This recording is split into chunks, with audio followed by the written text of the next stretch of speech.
हरियाणा में पंचायती राज संस्थाओं के चुनाव और नगर निगम चुनाव को लेकर के एक बैठक का आयोजन किया जा रहा है, जिसकी अध्यक्षता खुद सीएम मनोहर लाल खट्टर करेंगे।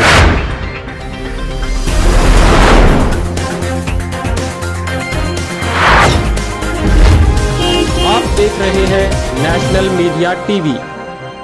हरियाणा में हाई कोर्ट का फैसला आने के बाद सीएम खट्टर और पंचायती राज संस्थाओं के मंत्री देवेंद्र बबली के बयान से अब हरियाणा प्रदेश के देश की सबसे छोटी संसद जिसको कहा जाता है, ग्राम पंचायतों के चुनावों को लेकर के हरी झंडी मिल गई है।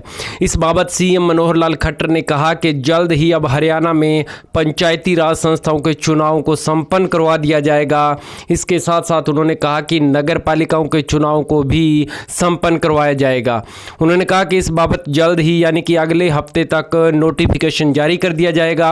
साथ ही सीएम मनोहर लाल खट्टर ने यह कहा कि पंचायती राज संस्थाओं के चुनाव और नगर निगम के चुनाव के बीच कम से कम 10 दिन का समय अवश्य रहेगा। यानी कि अब हरियाणा में विधानसभा चुनाव और लोकसभा चुनाव से ठीक पहले चहल पहल बढ़ने वाली है। राजनीतिक पारा लगातार उबाल खा रहा है इस गर्मी के अंदर, और अब आने वाले समय में जो पंचायती राज संस्थाओं के चुनाव की घोषणा होगी तो कहीं ना कहीं ग्राम स्तर से लेकर के दिल्ली तक इस गर्मी की गूंज के साथ साथ सियासी पारा भी तेज होने जा रहा है।